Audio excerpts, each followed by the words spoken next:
ഈ ഒരു A4 sheet കൊണ്ട് ഇന്ന് ഇതുപോലൊരു ക്യൂട്ട് ഓർഗനൈസർ ഉണ്ടാക്കിയാലോ? കയ്യിലുള്ള പേപ്പറിനെ സ്ക്വയർ ആയിട്ട് ആദ്യം കട്ട് ചെയ്യുക. Note the point.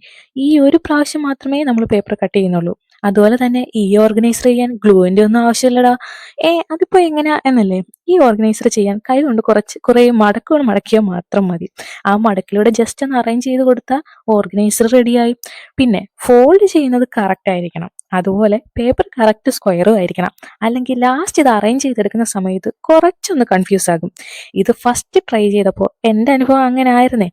എങ്ങനെ ഫോൾഡ് ചെയ്യണം എന്നുള്ളത് വീഡിയോ കാണുമ്പോൾ നിങ്ങൾക്ക് കറക്റ്റായിട്ട് മനസ്സിലാവും. ഞാൻ പറഞ്ഞത് കുളമാക്കുന്നില്ല. എടുക്കുന്ന പേപ്പറിന്റെ സൈസിനനുസരിച്ച് നമുക്കിത് വലുതായിട്ടും ചെറുതായിട്ടും ഒക്കെ ചെയ്തെടുക്കാം കേട്ടോ.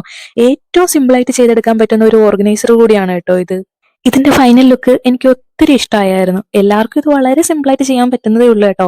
ഇതുപോലെ വൈറ്റ് പേപ്പറിലോ ചാർട്ട് പേപ്പറിലോ ന്യൂസ് പേപ്പറിലോ ഏതിൽ വേണമെങ്കിലും നമുക്കിത് ചെയ്തെടുക്കാൻ പറ്റും. ഇത് കണ്ടിട്ട് നിങ്ങൾക്ക് എന്താ തോന്നിയേ? കമന്റ് ആയിട്ട് പറയാൻ മറക്കണ്ട കേട്ടോ. സൈഡിലേക്ക് മടക്കി അതിന്റെ ഉള്ളിലേക്ക് മടക്കി വെച്ച് കഴിഞ്ഞു കഴിഞ്ഞാൽ ഓർഗനൈസർ സംഭവം റെഡി ആയിട്ടുണ്ട് കേട്ടോ. ഞാൻ പിന്നെ ഒന്നുകൂടെ ഫിക്സ് ആയിട്ട് ഇരിക്കാൻ വേണ്ടിയിട്ട് സൈഡിൽ ഒന്ന് പിൻ കൂടെ ചെയ്ത് കൊടുക്കുന്നുണ്ട്. അങ്ങനെ നമ്മുടെ ഓർഗനൈസർ ഇവിടെ കംപ്ലീറ്റ് ആയിട്ട് റെഡി ആയിട്ടുണ്ട് കേട്ടോ. ഞാൻ ഇനി ഒരു കുറച്ചുകൂടി ക്യൂട്ട്നെസ്സിന് വേണ്ടിയിട്ട് സാറ്റിൻ റിബൺ ബോ പോലെ ചെയ്തിട്ട് രണ്ട് സൈഡിലും ഇതുപോലെ സ്റ്റാപ്ലെയർ പിൻ ചെയ്ത് കൊടുക്കുന്നുണ്ട്.